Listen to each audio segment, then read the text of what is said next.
سورہ بقرہ کی آیت نمبر 115 ہے۔ اللہ تعالیٰ فرماتے ہیں کہ اللہ تعالیٰ کے لیے مشرق و مغرب کی سمتیں ہیں، بس جہاں کہیں بھی تم اپنا رخ کرو گے تم اللہ تعالیٰ کے رخ کو پالو گے۔ بے شک اللہ تعالیٰ کی ذات جو ہے بہت وسعت والی اور علم والی ذات ہے۔ اس آیت مبارکہ کے ضمن میں پہلی بار مفسرین کرام یہ فرماتے ہیں کہ پچھلی آیت میں تھا کہ جس شخص نے اپنے چہرے کو اللہ تعالیٰ کے لیے جھکا لیا تو گویا کہ وہاں پہ سجدہ کرنے کا حکم تھا، اور جب انسان سجدے میں جاتا ہے تو اس کو کچھ بھی نظر نہیں آتا، وہ کسی کو دیکھ نہیں سکتا ہے۔ تو ایک بڑا خوبصورت رب جو وہ بیان کرتے ہیں وہ یہ کہ جو چہرے سجدوں میں جانے کے عادی ہوں گے وہ ایک دن اللہ تعالیٰ کے رخ کو براہ راست دیکھ لیں گے۔ اور وجہن کو وہ ایسے بھی بیان کرتے ہیں کہ جیسے کہ آپ کا کسی کے ساتھ آئی کانٹیکٹ ہو جانا براہ راست، فیس ٹو فیس جسے ہم کہتے ہیں، کہ اس طریقے سے وہ لوگ جو کہ سجدہ کرنے والے ہوتے ہیں وہ اپنے رب کے روبرو ہوں گے۔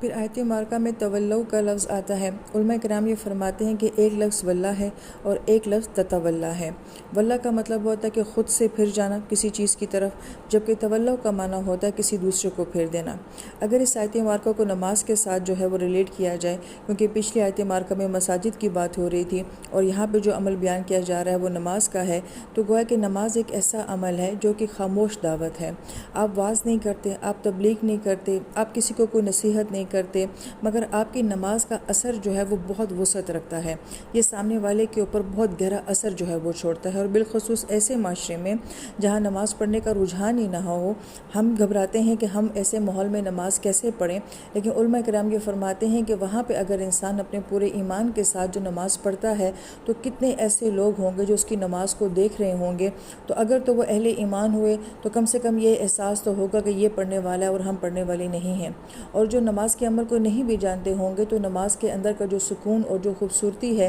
یہ ایک غیر مسلم کے لیے بہت خاموش دعوت ہے۔ اور اس زمن میں ہمارے جو تبلیغی بھائی ہیں وہ بہت سارے ہمیں واقعات سناتے بھی ہیں، اور میں کتابوں میں بھی مل جاتے ہیں کہ کس طرح سے کسی کا نماز پڑھنا جو ہے وہ سامنے والے کے اوپر اثر چھوڑ جاتا ہے۔ پھر آیت مبارکہ میں اللہ تعالیٰ جو ہے وہ مشرق و مغرب کا ذکر فرماتے ہیں اور اس کے بعد فرماتے ہیں فَثَمَّ وَجْهَ اللَّهِ، کہ تم اللہ تعالیٰ کے روح کو پالو گے۔ تو ایک نقطہ اس زمن میں جو علماء کرام بیان فرماتے ہیں کہ مشرق اور مغرب کے لفظ میں بہت ساری وسعت پائی جاتی ہے، اور لفظ مشرق خود اپنے اندر کتنی وسعت رکھتا ہے، لفظ مغرب بھی اپنے اندر، اور اس کے اندر ایک طرح سے دوری بھی پائی جاتی ہے۔ تو گویا کہ اس لفظ کے اندر یہ تاثر ہے کہ ہر انسان تو بیت اللہ کے قریب نہیں ہوگا، مساجد کے قریب نہیں ہوگا، نہ جانے وہ دنیا کے کس کونے میں ہوگا، کس طرح کے ماحول میں ہوگا، کس طرح کے لوگوں میں ہوگا، ایون یہ کہ کس طرح کے اندھیروں اور کس طرح کی مجالس میں ہوگا، لیکن جہاں کہیں بھی یہ انسان ہوگا اگر وہ اللہ تعالیٰ کو اخلاص سے سجدہ کرنے والا ہوگا تو وہ اللہ تعالیٰ کو ضرور پالے گا۔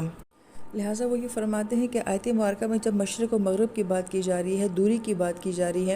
تو بعض اوقات انسان اس گھر سے بہت دور ہوتا ہے، کہیں دور دیہات، کچے مکان، سادہ زندگی، معمولی سا علم، معمولی سی حیثیت ہوتی ہے، لیکن وہ لوگ اللہ تعالیٰ کو پانے والے ہوتے ہیں، ان کا اللہ تعالیٰ کے ساتھ بڑا گہرا تعلق ہوتا ہے۔ اور بہت سارے لوگ ایسے ہوتے ہیں جو بظاہر اس گھر سے بہت قریب ہوتے ہیں مگر وہ اللہ تعالیٰ کی ذات کے ساتھ بہت دور ہوتے ہیں۔ تو گویا کہ بڑا گہرا ایک امپریشن جو آیت مبارکہ میں دیا گیا ہے مشرق اور مغرب سے، کہ کوئی کہیں سے بہت دور سے بھی اپنا تعلق اللہ تعالیٰ کی ذات کے ساتھ بنا لیتا ہے اور کوئی بہت قریب سے بھی وہ تعلق نہیں بنا پاتا۔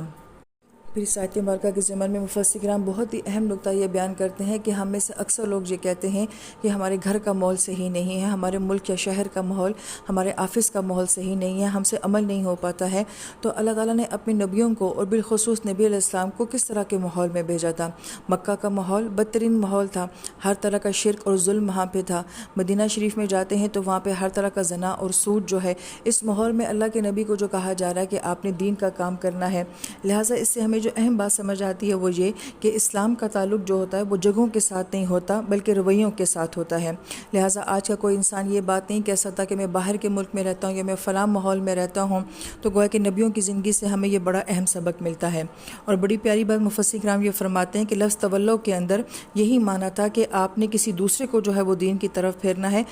لہٰذا یہ کہا جا رہا ہے کہ آپ نے ماحول بنانا ہے، نہ کہ یہ ماحول آپ کو بنائے۔ اور یہی چیز ہمیں نبی علیہ السلام کی زندگی سے نظر آتی ہے کہ آج مکہ جو مکہ ہے اور آج مدینہ شریف جو مدینہ شریف ہے، یہ نبی علیہ السلام نے بنایا ہے، نہ کہ نبی علیہ السلام کو بنایا جو ہے وہ ایسا ماحول ملا تھا۔ پھر ایک اور بہت ہی خوبصورت نقطہ جو اس زمن میں بیان کیا جاتا ہے وہ یہ کہ آپ علیہ السلام نے فرمایا تھا کہ میری امت کے لیے کل زمین جو ہے وہ مسجد بنا دی گئی ہے۔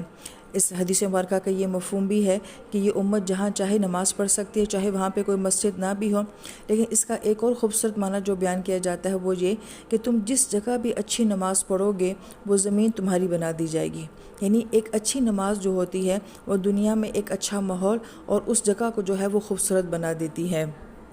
پھر آیت مبارکہ میں وجہن کا لفظ آ رہا ہے، یہ پہلے بھی آیا ہے اور آگے بھی آتا رہے گا۔ اگرچہ اس کا ایک تو خوبصورت معنی جو بیان کیا جاتا ہے کہ وجہن کا مطلب کہ اللہ تعالیٰ کا روبرو جو ہے وہ دیدار ہوگا، لیکن وجہن کا ایک معنی ڈائریکشن بھی بیان کیا جاتا ہے کہ جو انسان اپنی دنیا کے کسی بھی کونے میں ہے اور وہ کسی بھی پروفیشن میں ہے، کسی بھی فیلڈ میں ہے، وہ کچھ بھی ہے، وہ کہیں بھی ہے، اگر اس کی ڈائریکشن اللہ تعالیٰ کی طرف ہے تو گویا کہ وہ اللہ تعالیٰ کو پانے والا ہے اور اس کا اللہ تعالیٰ کے ساتھ بڑا گہرا تعلق ہے۔ اس کے لیے ضروری نہیں کہ انسان مساجد کے اندر یا مدارس کے اندر ہی اللہ تعالیٰ سے تعلق بنا سکتا ہے، وہ کہیں پہ بھی ہو وہ اپنے رب کے ساتھ تعلق بنا سکتا ہے۔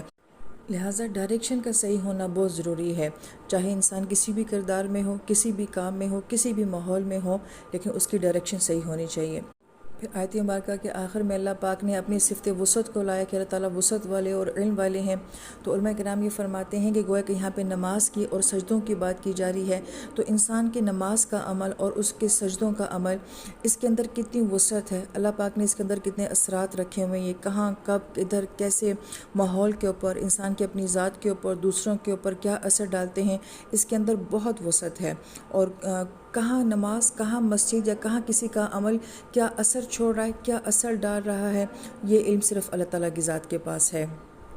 پھر آیت نمبر 116 میں کہا جا رہا ہے کہ یہ لوگ یہ کہتے ہیں کہ اللہ تعالیٰ نے بیٹا بنا لیا ہے، اور پھر اللہ پاک فرماتے سبحانہ ہو۔ تو اکثر علماء کرام یہ فرماتے ہیں کہ قرآن پاک میں جہاں کہیں پہ بھی سبحان کا ذکر آتا ہے وہاں اس سے پہلے لازماً اللہ تعالیٰ کی ذات کے بارے میں کوئی ایسی بات کی جاتی ہے جو کہ اللہ تعالیٰ کی شان کے بہت خلاف ہوتی ہے، اللہ تعالیٰ کے معیار سے بہت کم بات ہوتی ہے۔ لہذا یہاں پہ بھی یہی کہا گیا کہ اتخذ اللہ ولدن، تو اتخاذ کے اندر جو تاثر پایا جاتا ہے کہ کسی چیز کو اپنی سوچ بنا لینا، نظریہ بنا لینا، تو نصارہ کے اندر جو یہ بیٹا بنائے جانے کا کنسیپٹ ہے، بعض علماء کرام فرماتے ہیں کہ یہ رومن سے آیا تھا کہ یا تو کوئی بادشاہ ان کا ایسا ہوتا کہ اس کی اپنی صلبی اولاد ایسی ہوتی جس کے اندر وہ بہت ساری خصوصیات ہوتی، تو وہ عوام کے سامنے اس کو پیش کرتے کہ اب نیا خدا تمہارا یہ ہوگا۔ لیکن اس کے اپنے بیٹے میں اگر کوئی صلاحیت نہیں ہوتی تھی تو اپنی آرمی میں جس کو وہ بہت قابل اور صلاحیت والا دیکھتے تھے تو کہتے تھے کہ ہم نے اس کو اپنا بیٹا بنا لیا ہے، اور پھر اپنی عوام کے سامنے اس کو ایز خدا پیش کیا کرتے تھے۔ تو گویا کہ یہاں پر بھی وہ یہی بات یہ کہہ رہے ہیں کہ اللہ تعالیٰ کی جیسی صلاحیتیں تھیں، اللہ تعالیٰ نے ایسی صلاحیتیں جو ہیں وہ کسی اور کو دے دیں اور اس کو جو ہے وہ اپنا بیٹا بنا لیا ہے۔ تو اللہ تعالیٰ فرماتے سبحانہ، یہ بات ایسی ہے جو کہ اللہ تعالیٰ کی ذات کو زیب نہیں دیتی ہے، یہ اس کی شان سے بہت گری ہوئی بات ہے۔ آیت مبارکہ میں اللہ پاک فرماتے ہیں بل لہ ما فی السماوات والارض۔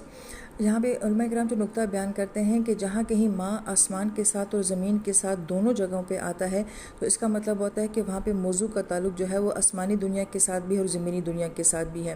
لیکن جہاں کہیں ماں کا تعلق صرف آسمان کے ساتھ بیان کیا جائے تو اس کا مطلب ہے وہاں پہ وہ معاملہ بیان کیا جا رہا ہوتا ہے جس کا تعلق آسمانی دنیا کے ساتھ ہوتا ہے، اور اس کے بعد جو آنے والی آیت ہوتی ہے اس میں بھی جو اللہ پاک بات فرمائیں گے اس کا تعلق جو ہے وہ آسمانی دنیا کے ساتھ ہوگا۔ لہٰذا یہاں پہ اللہ تعالیٰ کی ذات کے بارے میں جو ہے وہ بیٹا بنا لینا، اور پھر اگلی آیت مبارکہ میں یہ کہ اللہ پاک بدیع السماوات والارض کے وہ آسمانوں اور زمینوں کی جو ہیں وہ ابتدا کرنے والے ہیں، یہ سراسر معاملہ جو ہے یہ آسمانی دنیا کے ساتھ تعلق رکھتا ہے، اس لیے یہاں پہ سماوات کے ساتھ جو ہے وہ ماں آیا ہے۔ پھر علماء کرام یہ فرماتے ہیں کہ کچھ افعال قرآن پاک میں ایسے ہیں جو اللہ تعالیٰ کے ساتھ منسوب کیے گئے ہیں، مثلا یہ کہ یہاں پہ جیسے فرمایا کہ بدیع السماوات کہ اللہ تعالیٰ زمین اور آسمان کو جو ہیں وہ پیدا کرنے والے ہیں، یا تخلیق کا لفظ آیا ہے، تدبیر کا لفظ آیا ہے، فاطر کا لفظ آیا ہے۔ تو علماء کرام یہ فرماتے ہیں کہ یہ کچھ افعال ہیں جو اللہ پاک کی طرف منسوب کیے جاتے ہیں، لیکن بدی کا عمل جو ہوتا ہے یہ ابتدا سے ہے کہ ایسی چیز بنا لینا جس کا آپ کے پاس کوئی سیمپل نہ ہو،